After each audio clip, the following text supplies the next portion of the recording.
Kwa majina naitwa Dr. Willy Fakondo, mganga mkuu wa halmashauri ya Kibaha. Leo siku ya Jumanne, muda huu tumeweza kujumuika mimi na timu yangu nzima katika zoezi zima la kuhamisha makaburi kutoka ile eneo la mwekezaji ambao liko chini ya kiwanda kikubwa sana cha Biofarm, kinategemea kijengwe katika eneo hili katika uwekezaji mkubwa sana wa kutengeneza madawa ya binadamu. Ni wenzetu wawekezaji kutoka nchini India. Kwa kiwango cha huduma hii kitapatikana katika halmashauri yetu.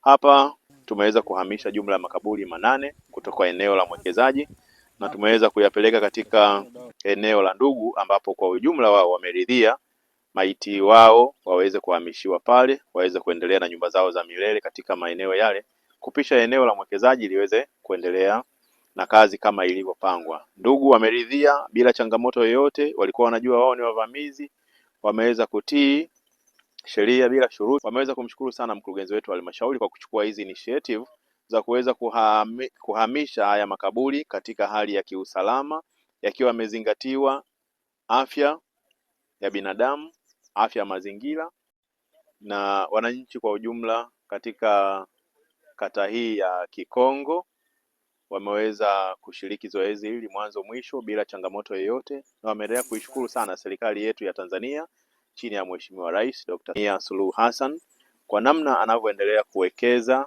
kuleta wawekezaji kama uwekezaji huu mkubwa sana utakaofanyika katika halmashauri ya Kibaha ya kiwanda cha dawa. Kwa maana hiyo utekelezaji wake utakuwa ni mkubwa, hivyo hawakusita na wamewiwa kwa dhati kabisa kuweza kuhamisha haya makaburi, kushirikiana na halmashauri yao chini ya mkurugenzi wetu, na vyombo vya usalama vimeweza kushiriki katika hatua moja mpaka hii ya leo bila changamoto yoyote. Mwenyekiti wa kitongoji cha Lupunga, nachotambua juu ya zoezi hili la uhamishaji wa makaburi, na familia imeridhia makaburi haya yatolewe kupelekwa sehemu nyingine kuyahifadhi kwa niaba ya kumpisha mwekezaji. Kwa hiyo leo hii tunafanya zoezi la kutoa hayo makaburi kwenda kuyahifadhi sehemu husika. Na familia imeridhia haya makaburi yaondolewe kwa niaba ya kumpisha mwekezaji aendelee na shughuli zake. Ni mkazi wa kitongoji cha Lupunga. Leo tupo katika zoezi la kutoa makaburi yaliyopo Mpela. Mimi ni mwanafamilia, tumeshirikishwa zoezi zima.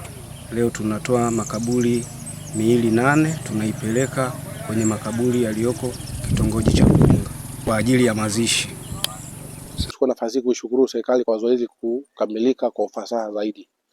Vile vile tunapenda kuchukua nafasi hii kuiomba serikali kwamba iendelee kutupa ushirikiano huu ili mwekezaji aweze kuanza kazi yake kwa muda ambao amekadiria kuanza, kwa sababu mpaka sasa hivi tuko nje ya muda kutokana na kuna baadhi ya wananchi wako kwenye ile eneo la mwekezaji walipeleka kesi mahakamani, na nadhani kesi mwaka jana iliisha na hukumu ikatoka wakashindwa, lakini mpaka sasa hivi tena wanadai kwamba wamekata rufaa tena kwa ajili ya kuendelea na kesi. Hivyo tuiombe serikali kwamba kwa kupitia kitengo cha ardhi kiweze kutusaidia kumaliza hili tatizo ili tuweze kuanza kazi rasmi.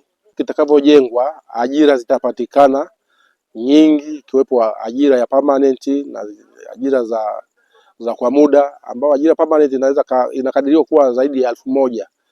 Kwa hiyo utakapokuwa na ajira zaidi ya 1000, ina maana Tanzania wenzetu watapata ajira na serikali vile vile itapata mapato kwa kupitia kiwanda hiki. Kwa hiyo tunashukuru sana serikali na tunaendelea kuiomba endelee kutupa ushirikiano huu ili mwekezaji aweze kuanza kazi yake mara moja.